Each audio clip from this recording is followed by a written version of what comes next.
To update the role and QoH for items having I code is I040. ये second query, उसमें हमें किस को अपडेट करना है, रोल एंड QoH को, दो फील्ड्स को अपडेट करेंगे, ROL and QoH for item having I code is I040, जिनका आई कोड कितना है I040. तो first of all to write update items, मतलब आइटम्स नाम की जो टेबल है हमने उसको अपडेट किया है. Set ROL is equal to 400, जो रोल है उसको कितना करना है 400, और QoH इज इक्वल टू 700. तो उसी टेबल में जो QoH है उसकी वैल्यू को कितना करना है 700, where I code is equal to I040, जिसका आई कोड I040 है उसकी रोल की वैल्यू में कितनी कर देनी है 400 एंड QoH की वैल्यू कितनी कर देनी है 700. तो इस तरह से जो आइटम वाली जो हमारी टेबल है उसके अंदर रोल और QoH के हो जाएंगे, अपडेट हो जाएंगे. Okay student, now deleting data from tables. Student हमने टेबल क्रिएट करना देखा है, इंसर्टिंग और डेटा, उसमें डेटा इंसर्ट करना देखा है, अपडेशन ऑफ डेटा, डेटा को अपडेशन करना देखा है. अब फाइनली हम देखेंगे डिलीटिंग डेटा फ्रॉम टेबल्स. तो टेबल्स में से हम डेटा को कैसे डिलीट करेंगे, how to delete data in a table. To delete some data from tables you can use SQL delete command. कौन सा कमांड यूज करेंगे आप, delete command. The delete command removes row from a table. तो जो delete command है वो क्या कर देगा, जितनी भी टेबल्स की रोज हैं उनको रिमूव करेगा.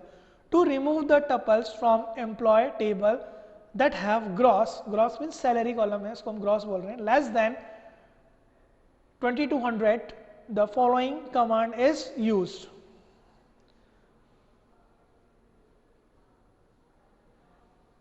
Yes, to remove the tuple from employee table that have gross salary less than 2200 the following command is used.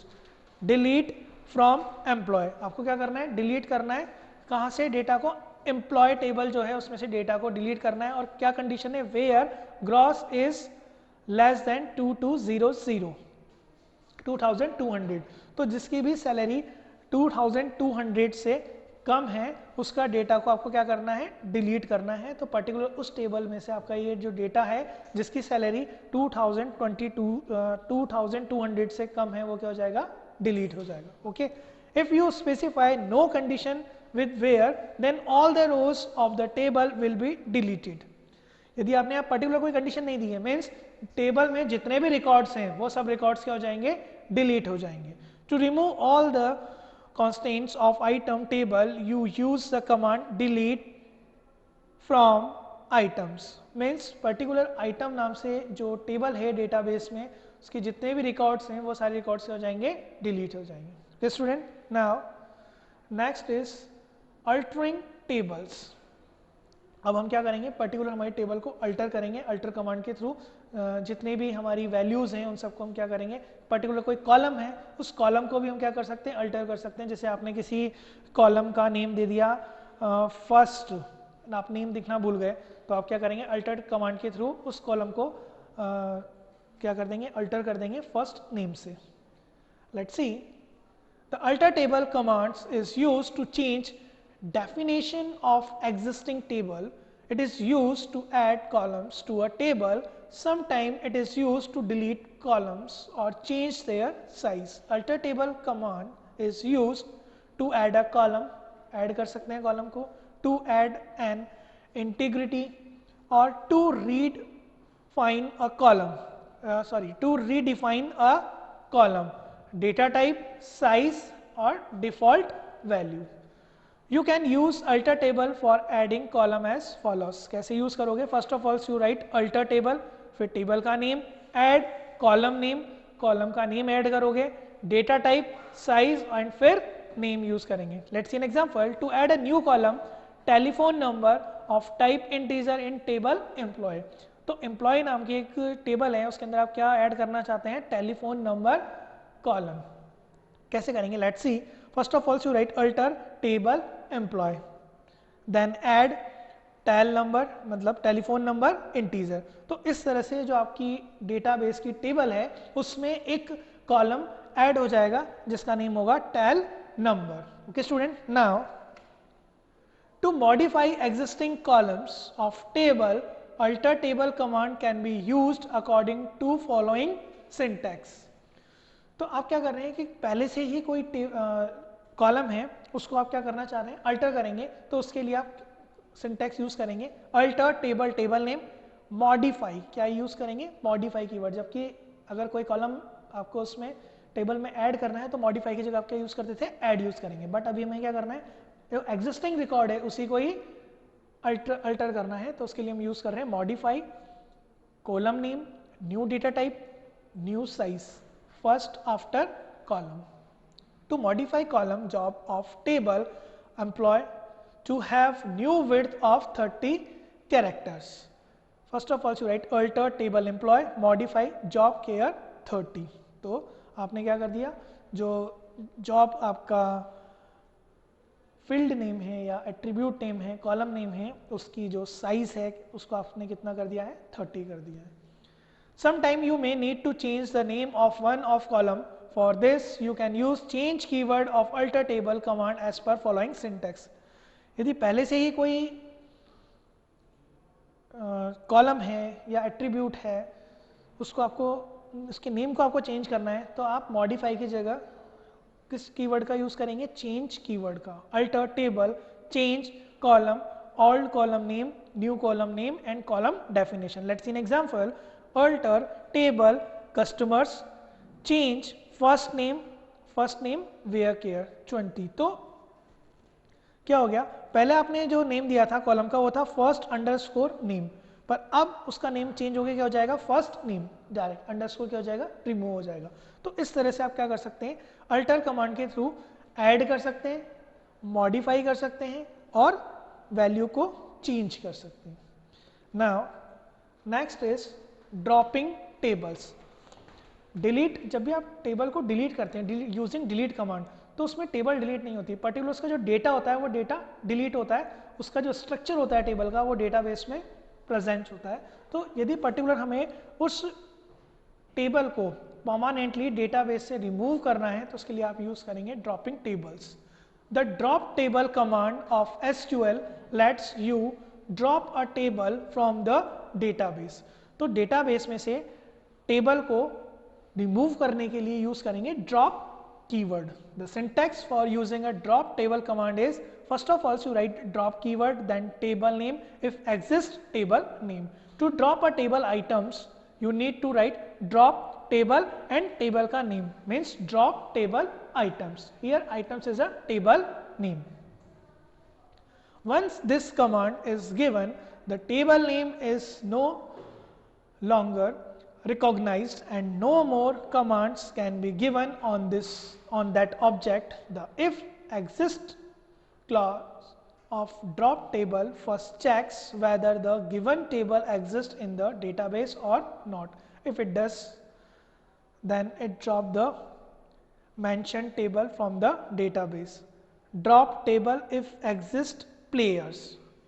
Yes student, ये जो मैंने क्वेरी आपको डिफाइन की है, मीन्स पर्टिकुलर आप डेटाबेस से वर्क कर रहे हैं और आपकी कोई ऐसी टेबल है जिसमें आपने काफ़ी लॉन्ग टाइम से वर्क नहीं किया है, तो आपको ये ध्यान नहीं है कि पर्टिकुलर प्लेयर्स नाम से जो टेबल है वो मेमोरी में है या नहीं है। तो उसके लिए आप क्या लिखेंगे कि ड्रॉप टेबल इफ एग्जिस्ट, यदि प्लेयर्स नाम की टेबल मेमोरी में एग्जिस्ट कर रही है तो क्या हो जाए, ड्रॉप हो जाए। Okay student, now the above query will first check for existence of players table in current database. तो ये जो कमांड होगी सबसे पहले तो ये चेक करेगी कि प्लेयर्स नाम की जो टेबल है वो डेटाबेस में एग्जिस्ट कर रही है या नहीं कर रही है।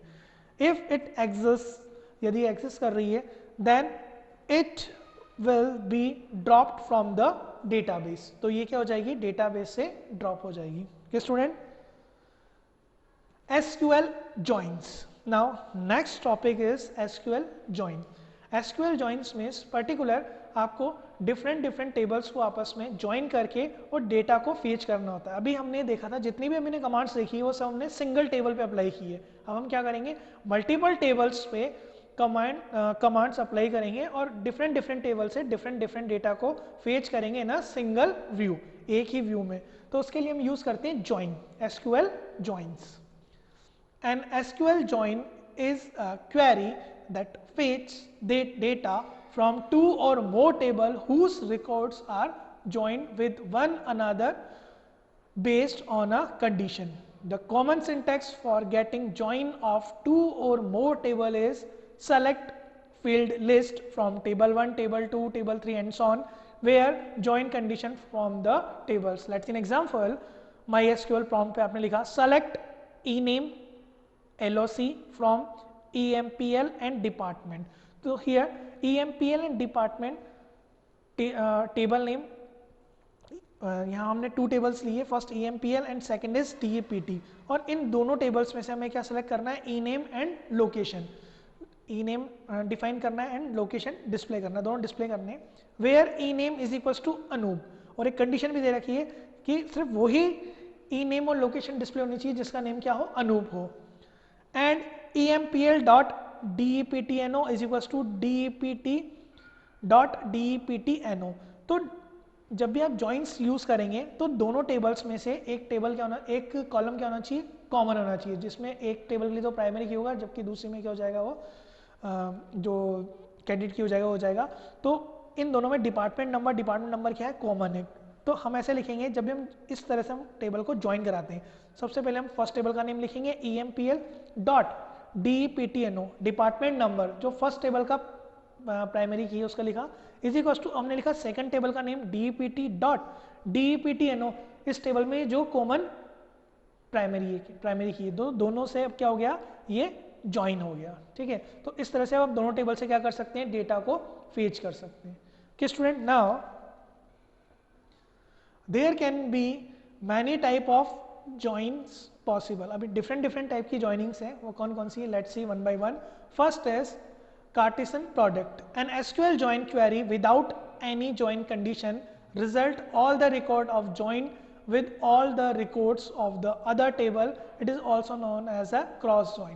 तो कार्टेशियन प्रोडक्ट या क्रॉस जॉइन में आप क्या करेंगे, दोनों टेबल्स का डेटा जब डिस्प्ले कराएंगे तो दोनों टेबल्स के जो भी डेटा होंगे सारे डेटा क्या हो जाएंगे, आपको शो हो जाएंगे. तो हो सकता है कि बहुत से डाटा क्या हो जाए, कॉमनली शो हो जाए. मीन्स टेबल 1 में भी सिटी नाम का एक कॉलम है और टेबल 2 में भी सिटी नाम का एक कॉलम है. तो जब उसका डेटा देखेंगे तो आपको सिटी के कितने कॉलम्स दिखेंगे, 2 कॉलम्स दिखेंगे, क्योंकि टेबल ए में से भी आया है और टेबल बी में से भी वो शो हो रहा है. Now next is equi join. An SQL join query that joins 2 or more tables based on a condition using equality operator. तो इक्वी जॉइन में आप क्या करोगे, एक कंडीशन लगाओगे इक्वलिटी ऑपरेटर के थ्रू और उसी पर्टिकुलर डेटा को आप क्या करेंगे, डिस्प्ले करेंगे. Now third is inner join. An inner join implements an equi join. In this join only those rows are returned from both the tables that satisfy the join condition. तो उसमें भी क्या होगा, हम कंडीशंस लगाएंगे और जो कंडीशन या जो डेटा कंडीशन को सेटिस्फाइड करेगा सिर्फ उसी का ही डेटा क्या हो जाएगा, डिस्प्ले होगा. Now next is natural join. Natural join, a natural join in a type of equi join where the join condition compares all the same name column in both table. ठीक है, तो natural join भी क्या है, equi join का एक type है, पर ये क्या कर देगा, जो सेम कॉलम है, सेम नेम के कॉलम है, उन्हें कंप्रेस करेगा. Okay student, now next is left join. The left join is a particular type of join that selects rows from both left and right table that are matched.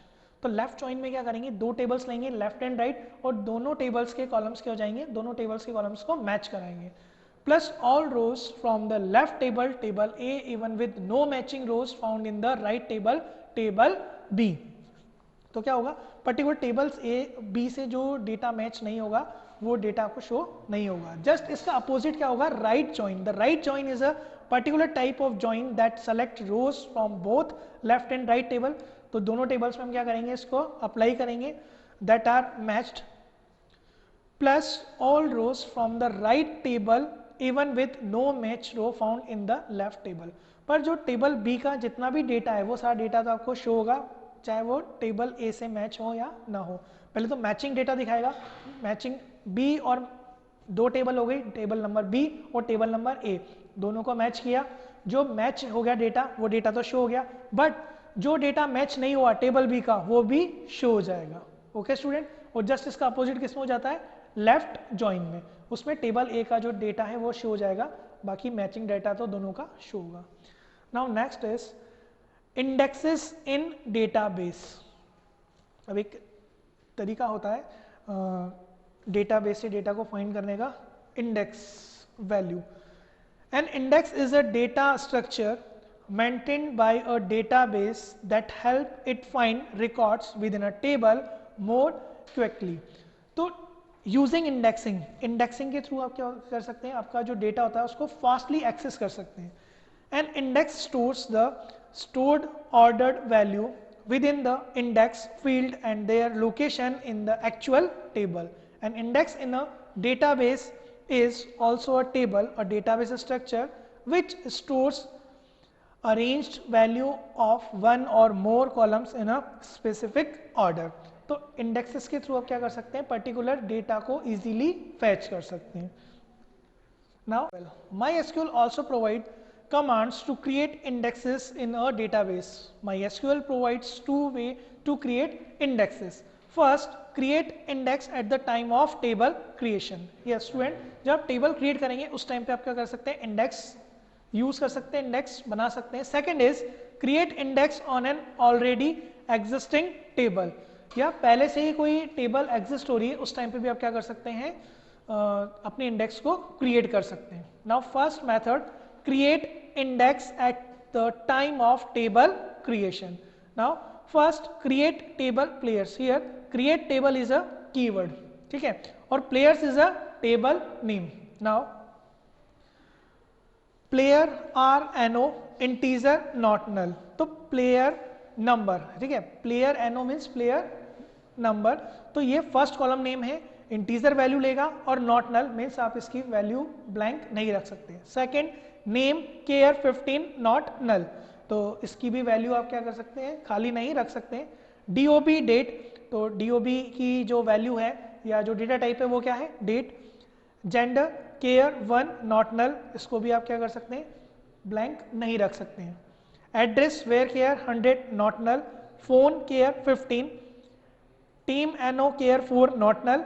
Primary key आपने बनाई है player number, and index player IDX team number, तो आपने यहाँ पे एक index generate की है। तो इंडेक्स कैसे क्रिएट करेंगे, first of all you write index keyword, then column name, player IDX and team number, तो टीम नंबर के ऊपर आपने क्या बना दी है, इंडेक्स क्रिएट कर दी। तो ये जो इंडेक्स बनी है किस टाइम पे बनी हमारी, जब हम टेबल क्रिएट कर रहे हैं, तो ऑन टाइम जब हमने टेबल क्रिएशन किया है उसी टाइम हमने इंडेक्स क्रिएट कर लिया। Now second is create index on an already existing table. अब हम इंडेक्स क्रिएट करेंगे जो पहले से ही एग्जिस्ट है मेमोरी में उस टाइम पे। Then another way of creating index is to create if it for already existing table using following commands: create index, index name on table name, column ASC DESC, column ASC DSC. To ensure unique value, add a unique keyword. Create unique index, index name on table name, column ASC DSC, column ASC DSC. Let's see an example. Create unique index, तो आप क्या बना रहे हैं, एक index बना रहे हैं, और इंडेक्स की जो वैल्यू होती है वो कैसी होती है, unique. Player IDX on players team number, तो इस तरह से आप क्या कर सकते हैं, जो पहले से एग्जिस्ट है डेटाबेस में टेबल, उसके ऊपर आप क्या बनाएंगे, अपनी एक आईडी बनाएंगे। तो create unique index player IDX, तो ये आपकी क्या बन गई है, इंडेक्स ऑन किसके ऊपर, प्लेयर्स जो टेबल है उस पर, प्लेयर्स टेबल में, और टीम नंबर पर। The above statement will create a unique index on the basis of field team number on an existing table, namely players। Okay student, तो इस तरह से हम पहले से ही already existing table से index create कर सकते हैं। Okay student, I hope you understood all the topic very well. Thank you.